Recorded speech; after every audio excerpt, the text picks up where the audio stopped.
প্রতি বছর এই পৃথিবীতে 2 লাখেরও বেশি শিশুর জন্ম হয় যারা হাসতে পারে না। তার থেকেও খারাপ, তারা ঠিকভাবে শ্বাস নিতে পারে না। 99% মানুষ এইভাবে জন্মগ্রহণ করে, যারা শ্বাসনালী দিয়ে স্বাভাবিকভাবে শ্বাস নিতে পারে। আর বাকি 1% মানুষ এইভাবে জন্ম নেয়, যাদের ঠোঁট বা তালু কাটা থাকে, যা বড় হওয়ার সাথে সাথে তাদের জীবনকে ক্ষতিগ্রস্ত করে তোলে। দরিদ্র অঞ্চলের লোকেদের বেশিরভাগেরই এই সমস্যা থেকে মুক্তি পাবার কোনো উপায় নেই, যার অর্থ হলো হাজার হাজার মানুষ অপারেশনের কোনো সুযোগই পায় না, যার ফলে এরা বড় হয়ে খারাপ পথে গিয়ে সমাজ থেকে বিচ্ছিন্ন হয়ে পড়ে। কিন্তু একটা অর্গানাইজেশন গোটা পৃথিবী জুড়ে এই বিষয়ে একটা বড় পরিবর্তন আনতে মনস্থির করেছে। ইনি হলেন ক্যাথি। 40 বছর আগে আমাকে আর আমার হাজবেন্ডকে বলা হয়েছিল ফিলিপিনে যাওয়ার জন্য।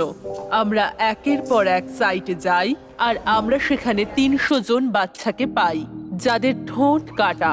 আমরা ভেবে পাচ্ছিলাম না কি করব।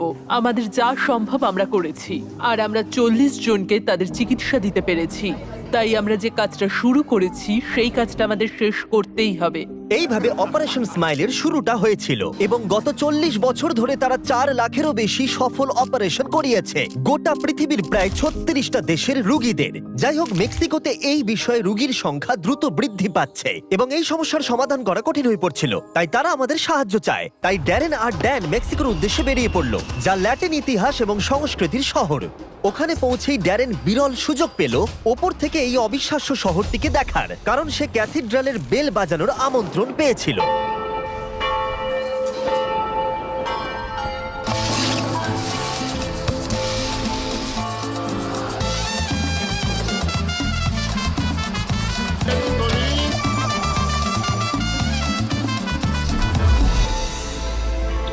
তাদের স্বাগত জানায় মারিসিও।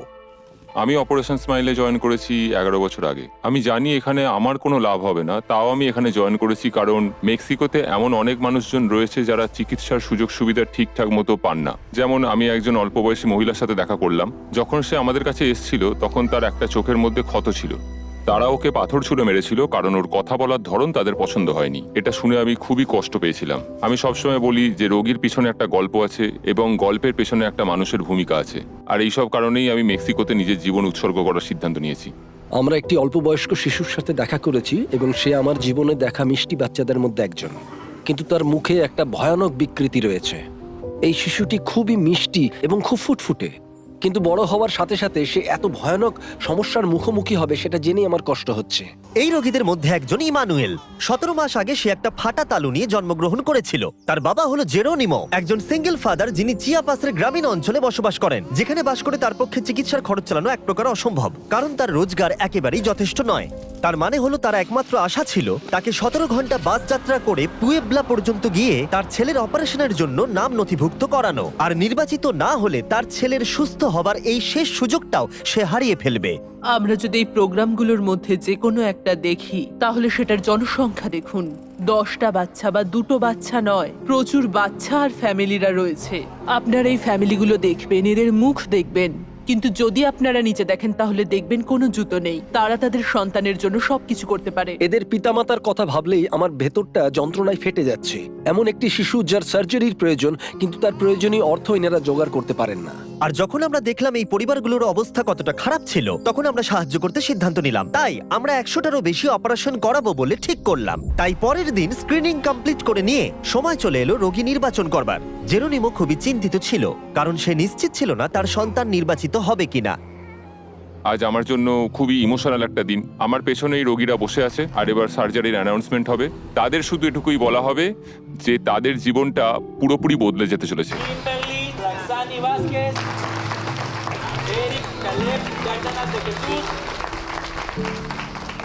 ইতিমধ্যে 97 জন রোগী নির্বাচিত হয়েছে এবং জেরোনিমো আশা হারাতে শুরু করেছে।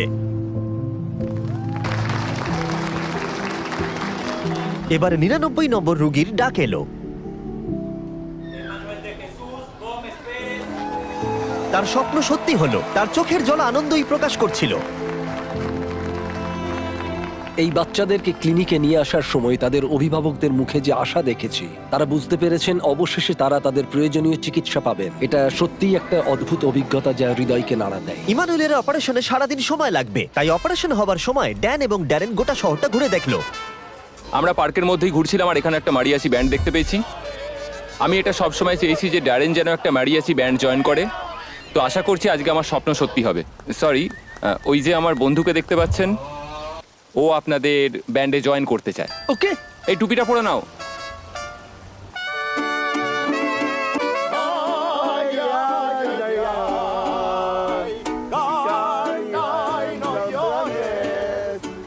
এবার মনে হচ্ছে চুপ করতে বলতে হবে, কি জঘন্য গাইছে। এটা ছিল আমার জীবনের একটা অসাধারণ অভিজ্ঞতা। তাহলে আপনারা বুঝতেই পারছেন ড্যারেনের জীবনটা কতটা বোরিং।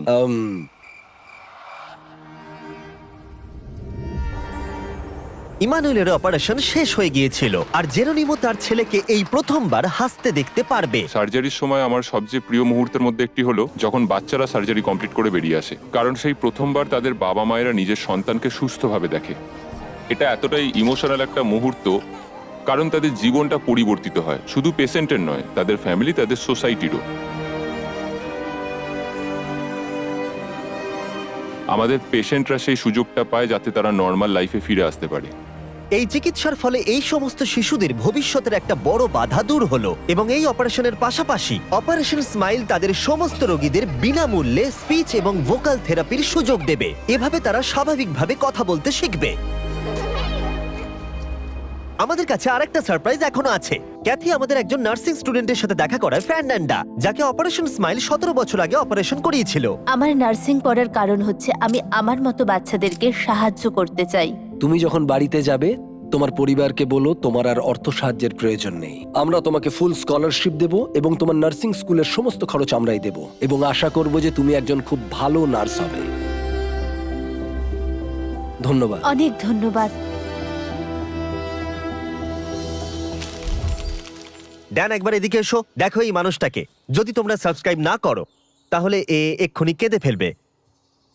চিন্তা করো না, সাবস্ক্রাইব করবে। ও হ্যাঁ, এবার ভিডিওটা শেষ করো। ও, একটা কথা বলতে ভুলে গেছি। অপারেশন স্মাইল দারুণ এবং গোটা বিশ্ব জুড়ে তারা সুন্দর কাজ করছে। আমরা এদের এতটাই সক্ষম দেখতে চাই যাতে এরা গোটা বিশ্বের বাচ্চাদের চিকিৎসা প্রদান করতে পারে। তাই অপারেশন স্মাইলকে ডোনেট না করার অর্থ হলো তোমরা বাচ্চাদের ভালোই বাসো না। সাবস্ক্রাইব করো আর অপারেশন স্মাইলকে ডোনেট করো।